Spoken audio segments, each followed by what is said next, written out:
Okay, good morning everyone. आज के fitness morning में आप सारे लोगों का हार्दिक स्वागत है। और आज के इस फिटनेस मॉर्निंग की कड़ी में हम लोग बहुत जबरदस्त चीज सीखने वाले हैं, समझने वाले हैं। वैसे तो हर दिन हम लोग बहुत अच्छा अच्छा चीज सीख रहे हैं, लेकिन आज जो हम लोग सीखेंगे वो बहुत इंपॉर्टेंट टॉपिक है। That is anxiety disorder. और ये चीज को बताने के लिए एक बहुत महत्वपूर्ण विशेष व्यक्ति है हमारे साथ, जो शिक्षा से जुड़े हुए हैं। उनका काम है लोगों को एजुकेशन देना, है, बहुत बड़े एजुकेशनिस्ट हैं और हेल्थ को बहुत ही अच्छे से डिफाइन करते हैं। तो आप सारे लोगों की मदद से जोरदार क्लैपिंग से वेलकम करना चाहेंगे मिस्टर SP गुप्ता सर को। एक जोरदार क्लैपिंग के साथ वेलकम सर।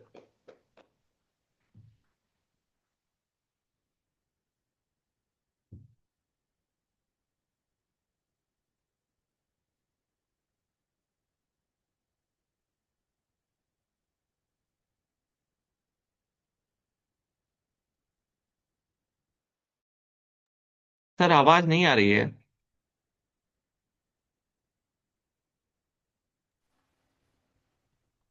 आज का बड़ा ही जबरदस्त टॉपिक है।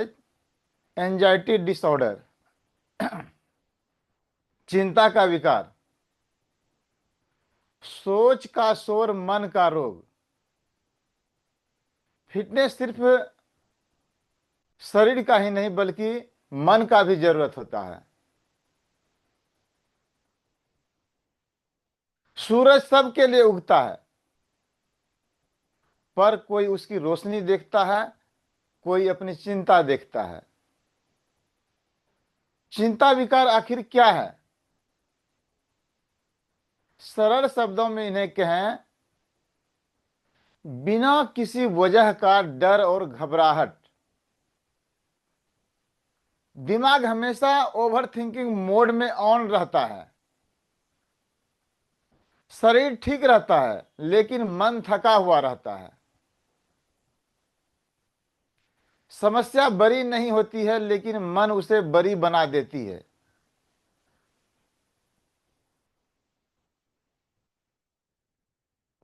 तो चिंता का जो डर है, बड़ी भयावह स्थिति होती जा रही है आज के डेट में। चिंता जो है छुपा हुआ दर्द, चेहरे पर मुस्कान और अंदर बेचैनी का तूफान। भीड़ में भी अकेलापन। लोग पूछते हैं क्या हुआ, कोई नहीं पूछता कि कितना हुआ। इसका आम लक्षण है। सिम्टम भी इसका शरीर में आता है, दिल तेज से धड़कना। ज्यादातर लोग जब एंजाइटी रोग होता है, डिसऑर्डर, तो लोग हार्ट वाले डॉक्टर के पास चले जाते हैं कि लगता है कि हमारा दिल है ना ज्यादा धड़कता है, स्पीड बढ़ जाता है, या आपका बीपी फ्लक्चुएट हो रहा है। कभी 120 आता है, कभी 150, कभी 180 पार। अक्सर बीपी जो फ्लक्चुएट होता है हार्ट रोग में नहीं होता है बल्कि एंजाइटी डिसऑर्डर में ही होता है।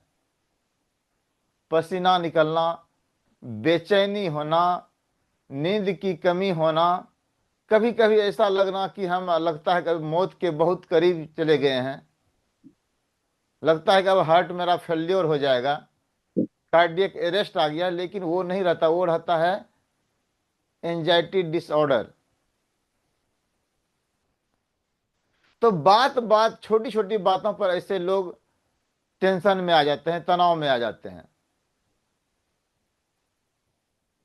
जब बैटरी डिस्चार्ज होता है, जब हमारा मोबाइल डिस्चार्ज होता है, तो चार्जर ढूंढते हैं। और मन का बैटरी अगर लो होता है तो हम लोग उसको अनदेखा कर देते हैं।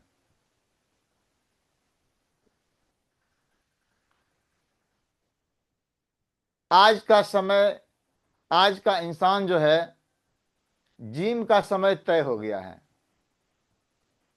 शरीर के लिए प्रोटीन है, मन के लिए टेंशन, वजन बढ़ने के लिए से डरते हैं।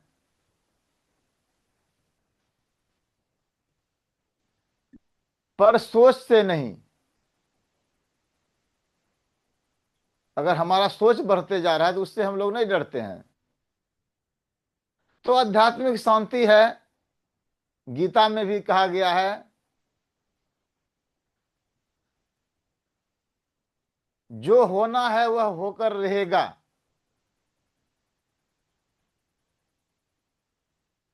और जो हम सोचते हैं अक्सर उसका ज्यादातर हिस्सा नहीं होता है।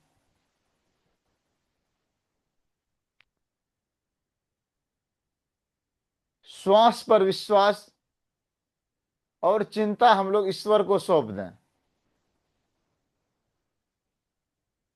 और वर्तमान में हमें जीना है। देवानंद जी कहते थे,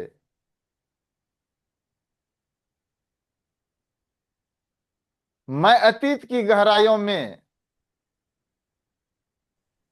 गम का चादर ओढ़ करके सांस लेने वाला नहीं हूं। मेरा तो एक ही सूत्र है, बीती ताही बिसार दे अब आगे की सुधि लेई।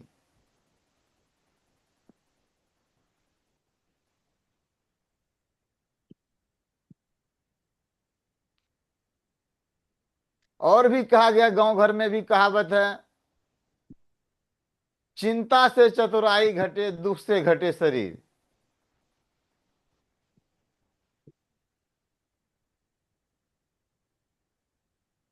तो उपचार और आत्म मन को स्वस्थ रखने का उपाय है कि हम लोग अपने मन को कैसे स्वस्थ रखें। सुबह हम लोग 5 गहरी सांसें लें। 10 मिनट कुछ नहीं होता है। कोई अच्छा मोटिवेशनल या कोई आध्यात्मिक, हम लोग अगर जिस भी देवी देवता को मानते हैं वो उसका गाना चालू कर दीजिए, और 10 मिनट कुछ नहीं, मन को शांत छोड़ दें और गाना बजने दें, आंख बंद कर लें। मेडिटेशन में हमको कुछ नहीं करना, अपने मन को खाली स्थिर कर लेना है, आंख बंद कर लेना है।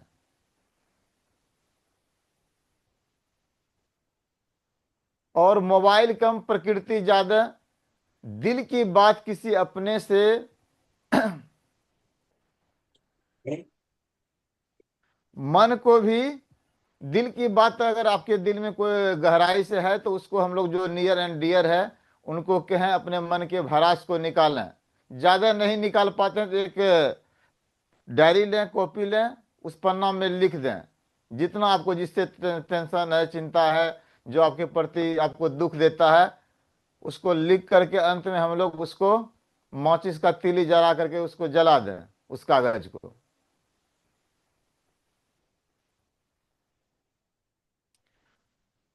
तो मन को भी चाहिए आपको देखभाल, आराम और प्रेम।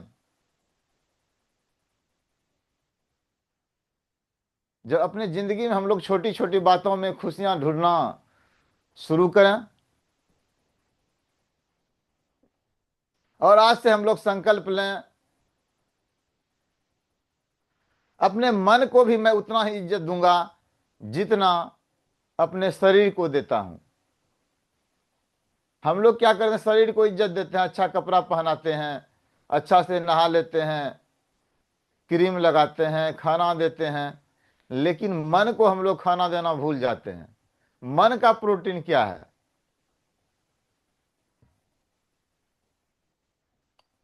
तो स्वस्थ शरीर प्लस स्वस्थ मन बराबर सुखी जीवन। हमारा तन और मन का संगम होना जरूरी, तभी सुखी जीवन होगा।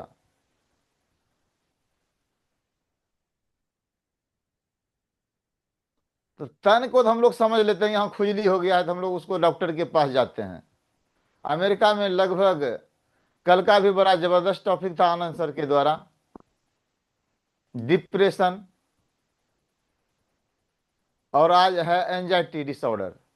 बहुत सारे लोग एंजाइटी और डिप्रेशन को सेम ही समझ लेते हैं, और जितने भी हम लोग आधुनिक होंगे उतने ज्यादा हम लोग डिप्रेशन में जाएंगे। छोटी छोटी बातों में लोग आत्महत्या करने के लिए तैयार हो जाते हैं, अपने जीवन के महत्व को नहीं समझते हैं। अमेरिका में लगभग हर 7 आदमी में से 3 आदमी एंजाइटी में जी रहा है। ओवर थिंकिंग में जी रहा है। और वही स्थिति अब इंडिया में हो गया। 2050 तक में हर घर में आधे लोग मानसिक रोगी होंगे, या तो उनको डिप्रेशन होगा या एंजाइटी डिसऑर्डर होगा। अभी नहीं संभले तो घर में झगड़ा का कारण क्या होगा पता ही नहीं चलेगा,